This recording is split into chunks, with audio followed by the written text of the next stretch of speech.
प्रतिपक्ष के नेता, गठबंधन के नेता आदरणीय तेजस्वी यादव जी, हमारे अग्रज गहलोत साहब और जितने भी लोग मंच पे आसीन हैं, सभी नेताओं को मेरा नमन, मेरा प्रणाम। मैं सिर्फ ये कहता हूं कि आईआईपी आंदोलन से निकली हुई पार्टी है और हमारी एक नैतिक जिम्मेदारी है कि जो तांती ततवा समाज के वोट हैं, एक एक वोट को मैं महागठबंधन में लाना चाहता हूं। इसी जिम्मेदारी के साथ मैं लगा हुआ हूं और आप देखेंगे हर एक बूथ पे तांती तत्वापान समाज के 100% वोट ट्रांसफर होगा। इसी शपथ के साथ और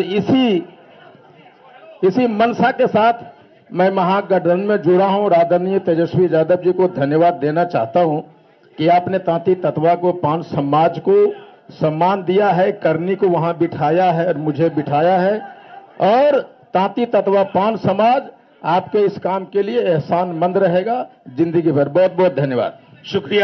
शुक्रिया आईपी गुप्ता जी। अब मैं आग्रह करूंगा सीपीएम के हमारे ललन चौधरी जी अपनी बात रखें सॉलिडारिटी का।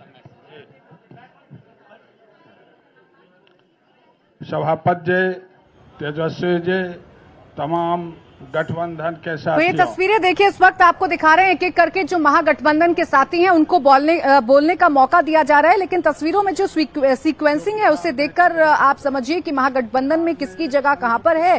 तेजस्वी यादव ठीक बीच में बैठे हुए हैं, दीपांकर भट्टाचार्य उनके बिल्कुल बगल में बैठे हुए हैं और दूसरी तरफ अशोक गहलोत नजर आ रहे हैं बैठे हुए तेजस्वी यादव के, और कृष्णा अल्लावरू जिनको लेकर बहुत सारी बातें कही जा रही थी वो भी इन तस्वीरों में नजर आ रहे हैं। और अब एक एक करके जो गठबंधन के साथी हैं उनको बोलने का मौका दिया जा रहा है। यहां से इस मंच से कम ये संदेश देने की कोशिश महागठबंधन कर रहा है कि हम सब एक हैं, महागठबंधन में कोई भी मनमुटाव नहीं है।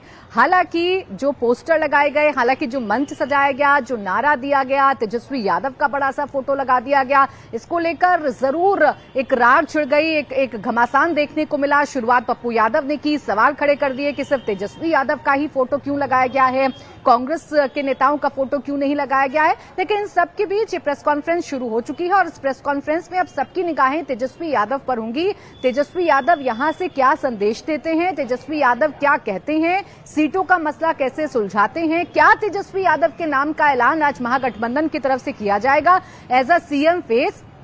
ये सबसे बड़ा सवाल है जिसका जवाब अब से कुछ ही देर में आपको मिल जाएगा, क्योंकि जिस तरीके से पॉस्चरिंग की गई है, जिस तरीके से प्रेस कॉन्फ्रेंस का जो मंच है वो सजाया गया है, उसे देखकर तो कम से कम यही लग रहा है कि आरजेडी की पूरी कोशिश है कि आज महागठबंधन में सीएम फेस का ऐलान हो जाए। तेजस्वी यादव के चेहरे पर आज सबकी सहमति बिहार के सामने आ जाए। अब वो आती है नहीं आती है इसके लिए थोड़ा इंतजार आपको करना होगा, लेकिन फिलहाल एक मैसेजिंग करने की कोशिश है, वो मैसेजिंग जिसको लेकर महागठबंधन थोड़ा सा पिछड़ गया था, महागठबंधन में सब कुछ ठीक नहीं है, महागठबंधन में मनमुटाव है, ऐसी तमाम बातें थी, ऐसी तमाम अटकलें थी जो लगाई जा रही थी। क्योंकि सोचिए कि अब चुनाव बिल्कुल सर पर आ चुका है, लेकिन अभी तक ऑफिशियल ऐलान ये नहीं हुआ कि कौन किस सीट पर लड़ेगा। हाँ, सबने अपनी अपनी जो सूची है वो जारी कर दी। 143 सीट पर आरजेडी ने अपने उम्मीदवार उतार दिए, 60 सीटों पर कांग्रेस ने अपने उम्मीदवार उतार दिए, 15 पर जो उम्मीदवार हैं वो वीआईपी की तरफ से उतार दिए गए, 33 सीटों पर लेफ्ट पार्टी जो है उन्होंने अपने उम्मीदवार उतार दिए। तो ऐसे तो सबने अपने अपने उम्मीदवारों को उतार दिया है, लेकिन एक साझा ऐलान अभी तक नहीं किया गया। अब देखना यह है कि साझा ऐलान आज क्या किया जाता है, साझा ऐलान में आज क्या तेजस्वी यादव मुख्यमंत्री नीतीश कुमार के सामने खड़े कर दिए जाते हैं। क्या ये जो महामुकाबला है बिहार का वो तेजस्वी, आप सभी को बहुत बहुत धन्यवाद। आज ये समय बेसब्री से 3.5 साल से मैं इंतजार कर रहा था, वो घड़ी आ चुकी है। सिर्फ वीआईपी पार्टी नहीं, मुकेश सहनी नहीं, लाखों कार्यकर्ता वीआईपी का आज मजबूती से इस समय का इंतजार कर रहे थे कि भाजपा ने जिस तरीके से हमारे पार्टी को तोड़ा, हमारे विधायक को खरीदा और एक गलती पिछड़ा मल्लाह का बेटा को रोड पे ला दिया, उस समय से लगातार पूरे बिहार में हाथ में गंगा जल लेके संकल्प पूरे बिहार में हमने किया था कि भाजपा को जब तक हम तोड़ेंगे नहीं तब तक छोड़ेंगे नहीं। जिस तरीके से हमारे दशरथ मांझी ने कहा था, जब तक तोड़ेंगे नहीं पहाड़ को तब तक छोड़ेंगे नहीं, तो समय आ चुका है और मजबूती से महागठबंधन के साथ रहकर बिहार में हम अपनी सरकार बनाएंगे और भाजपा को बिहार से बाहर करेंगे। और महागठबंधन यूनाइट है, मजबूत है और आने वाला समय में हम लोग काम करके सरकार बनाएंगे। बहुत बहुत धन्यवाद। शुक्रिया मुकेश भाई। अब मैं आग्रह करूंगा कांग्रेस के प्रदेश अध्यक्ष राजेश राम जी तो से। आपने मुकेश सहनी को सुना। ये वो नेता हैं, ये वो चेहरे हैं जो बड़ा उत्साहित होकर अपने आप को डिप्टी सीएम के पद के तौर पर प्रोजेक्ट कर रहे हैं। इंडिया गठबंधन के कोऑर्डिनेशन कमेटी के चेयरमैन तेजस्वी प्रसाद यादव जी, मंचासीन हमारे तमाम इंडिया गठबंधन के साथी, मैं सर्वप्रथम आप सबके छठ पूजा के हार्दिक शुभकामना देता हूं और साथ ही साथ आपके बीच दो बात कहना चाहता हूं।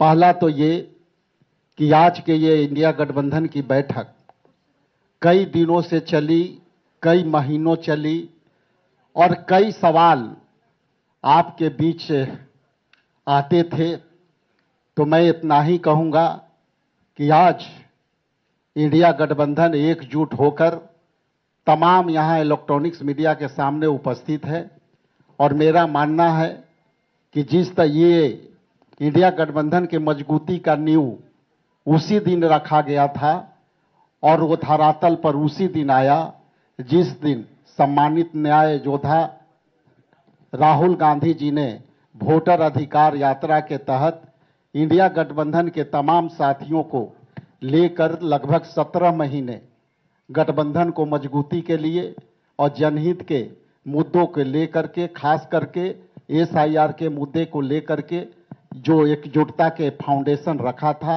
आज वो दिन जो है सपने के साकार करने वाला दिन होगा और इंडिया गठबंधन ये आपके बीच पूरी ताकत आपके बीच दिखेगा और उन सभी सवालों का जवाब का विराम होगा और उस विराम में हम लोग तेज गति से, तेज रफ्तार से हम लोग आने वाला समय में हम गठबंधन, इंडिया गठबंधन के सरकार बनाएंगे और वो विकास की रफ्तार के तेज गति से आगे बढ़ेगी। बहुत बहुत धन्यवाद, बहुत आभार। Thank you sir.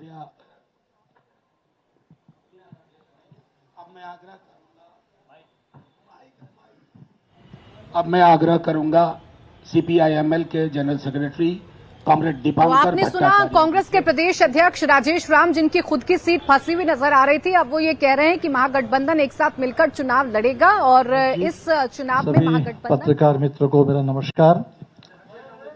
बिहार में जो चुनाव अभी हमारे सामने है, इस चुनाव के दो संदर्भ है। एक तो बिहार का अपना संदर्भ है। 2020 में कोरोना काल में जब चुनाव हुआ और जब हमारे NDA सरकार को लग रहा था कि बिहार में कोई विपक्षी नहीं है, उस समय बिहार ने एक मजबूत विकल्प खड़ा कर दिया और कुछ सीटों के चलते, कुछ चंद हजार वोटों के चलते हम लोग सरकार नहीं बना पाए थे।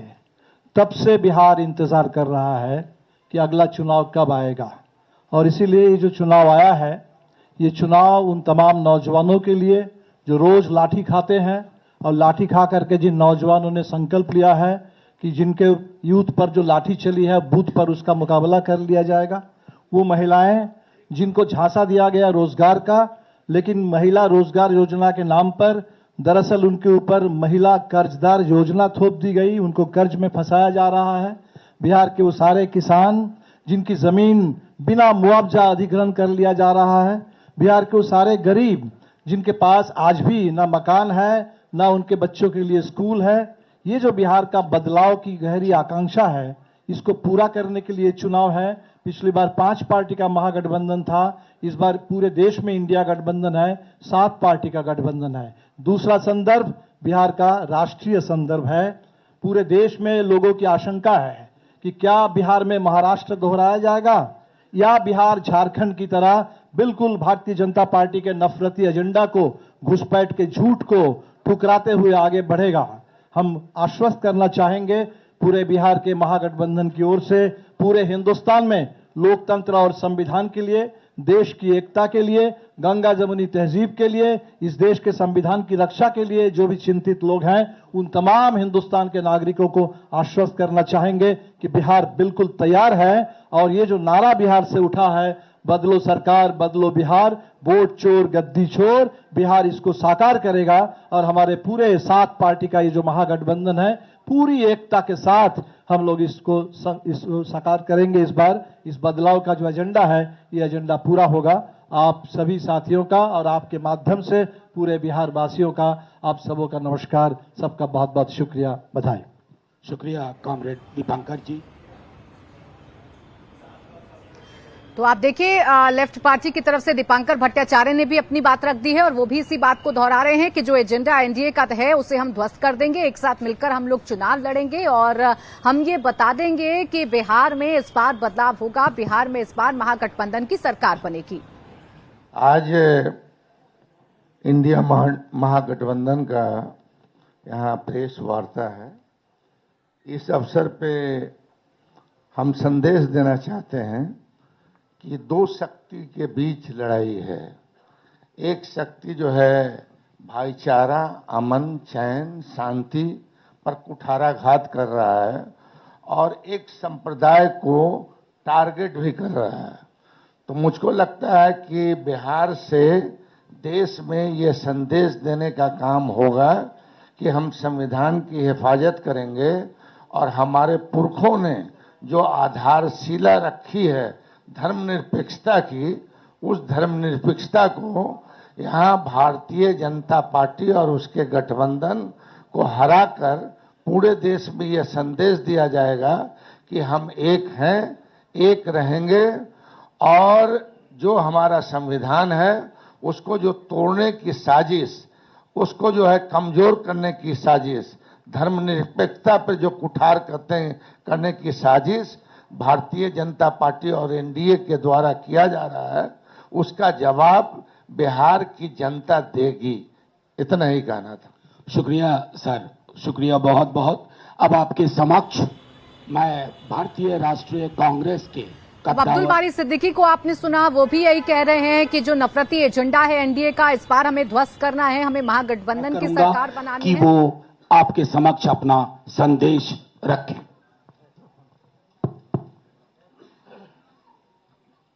नेता प्रतिपक्ष तेजस्वी यादव जी और तमाम मंच बैठे हुए हमारे साथीगण, मेरे पूर्व में अभी जो कमेंट्स किए गए थे वो भी आपके सामने रखे।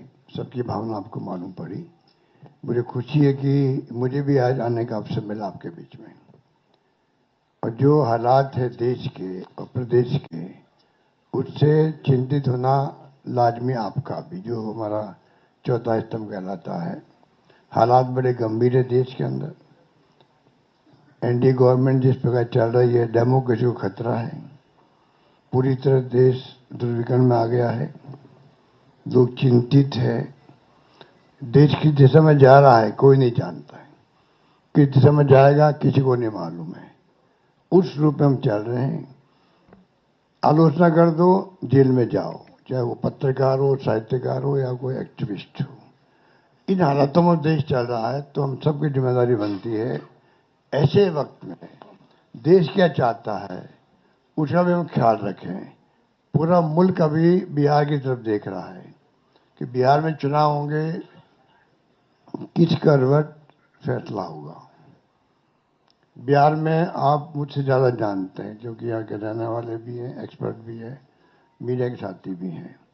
हालात बड़े गंभीर हैं, चाहे बेरोजगारी हो, चाहे वो अन्य समस्या लोकल हो जो बताई गई। अभी आपके सामने जब बताया दीपांकर जी ने और सानी जी ने, सब साथियों ने, तो हालात वही है।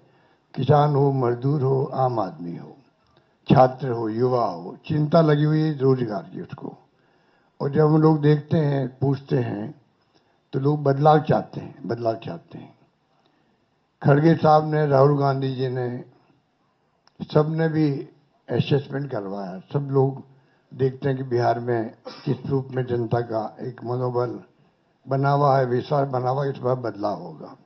राहुल जी की यात्रा हुई, तेजस्वी जी साथ थे, दीपांकर जी साथ थे और सब साथी साथ थे। जिस प्रकार पब्लिक ने रेस्पॉन्स दिया, पूरे देश ने देखा उसको, पूरे देश ने देखा। इन हालातों में हम लोग चल रहे हैं। बहुत एक चुनौती हमारे सामने, क्योंकि वो शक्तियां वो है जिनका एक मुखौटा है खाली डेमोक्रेसी का, कोई यकीन नहीं है डेमोक्रेसी के अंदर उनका। ये मैं आपको क्या कहूँ, आप खुद जानते हैं। मुकुटा पहन रखा है, ऐसे लोग शासन करें देश के अंदर, चिंता होना स्वाभाविक है हम सबको।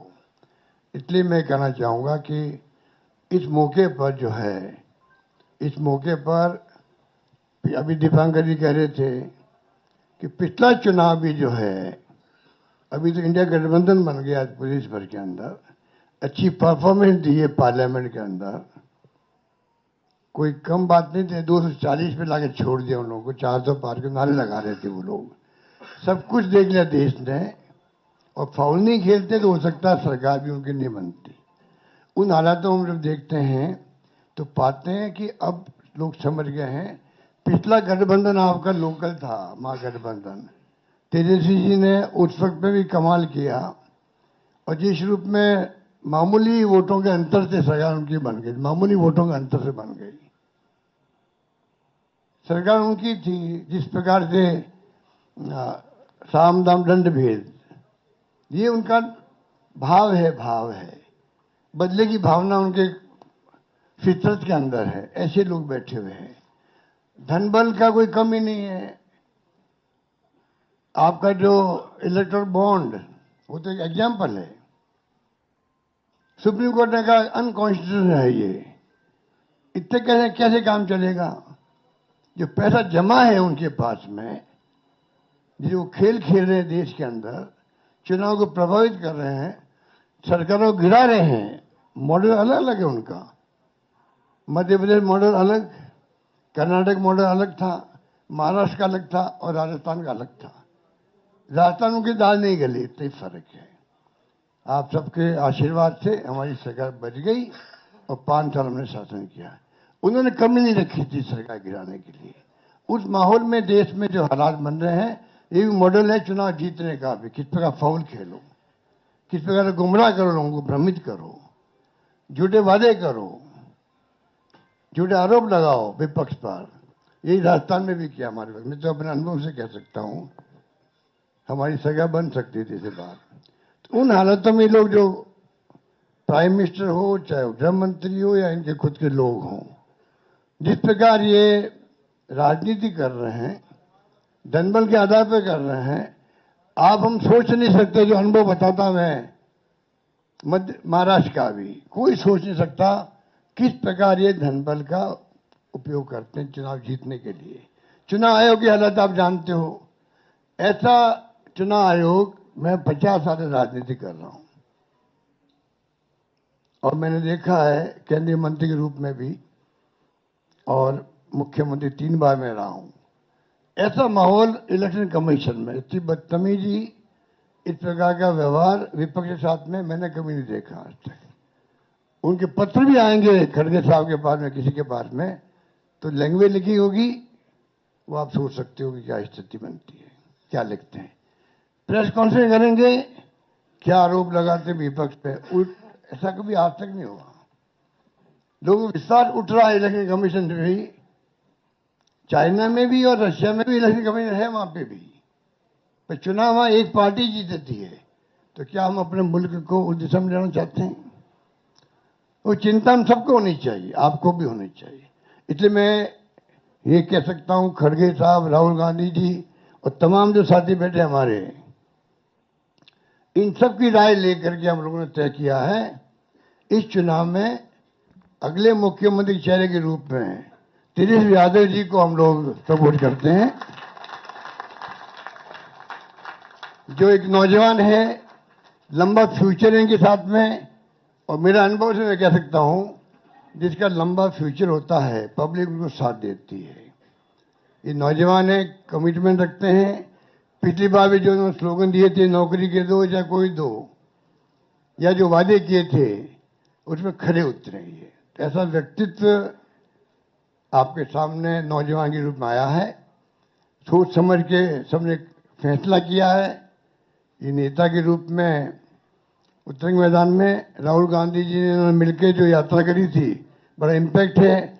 आने वाले वक्त में इनके अलावा राहुल जी भी आएंगे, और नेता आएंगे, प्रियंका जी भी आएगी, सब नेता आएंगे, और हम सब जो बैठे स्टेज पर, सब मिलकर संकल्प किए हुए हैं कि जो हालात देश के हैं, देश हित के अंदर और देश चाहता है उसके अनुसार हम चाहेंगे कि बिहार में ये जो लंबे समय तक नीतीश कुमार जी रहे हैं सत्ता में, अब कुछ कर नहीं पा रहे। अब तो हम पूछना चाहते हैं अमित शाह जी से, इनकी पार्टी के अध्यक्ष जी से, क्या बताइए, हमारा नेता तो हो गया तेजस्वी यादव, आपका नेता कौन है बता दीजिए। इससे काम नहीं चलेगा कि नीतीश कुमार के नेतृत्व में चुनाव लड़ा जाएगा। अगला मुख्यमंत्री का उम्मीदवार आपका कौन है ये उनको बताना पड़ेगा, ये हमारी मांग है। और मांग क्यों है? इसलिए है, आपने देखा महाराष्ट्र के अंदर जो शिंदे थे वो मुख्यमंत्री तत्कालीन, इन नेताओं ने कहा शिंदे के लीडरशिप में चुनाव लड़ा जाएगा, मैसेज दिया गया ये मुख्यमंत्री बनेंगे और बाद में मुख्यमंत्री बना दिया और किसी को। यही बात लागू यहां हो रही है। अमित शाह जी आए, कहते चले गए हम चुनाव के बाद में तय करेंगे मुख्यमंत्री कौन बनेगा हमारा, पर नीतीश कुमार के नेतृत्व में चुनाव लड़ा जाएगा। तो महाराष्ट्र का एग्जाम्पल सबके सामने। इसलिए मैं इतना ही कहना चाहूंगा कि चुनाव में हम लोगों ने सोच समझ के तेजस्वी जी को घोषित किया नेता, और हमें पूरा यकीन है कि जो है तेजस्वी जी की घोषणा करना मायने रखता है। साथ में सबकी राय बनी है कि जो हमारे अन्य पिछड़ा वर्ग के साथी हैं,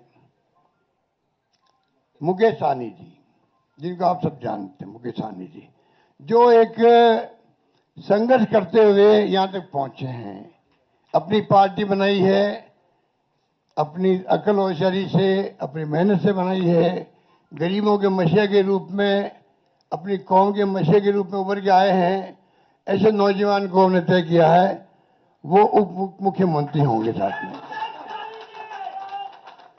इसके साथ में जो आपके यहाँ बहुत सारे समाज भी हैं, सामाजिक इक्वेशन अलग तरह की है, तो जो अन्य सामाजिक वर्गों के लोग हैं उनमें से मुख्यमंत्री और बनाए जाएंगे, उप मुख्यमंत्री और बनाए जाएंगे। यही बात कह के मैं अपनी बात समाप्त करता हूं। धन्यवाद। शुक्रिया।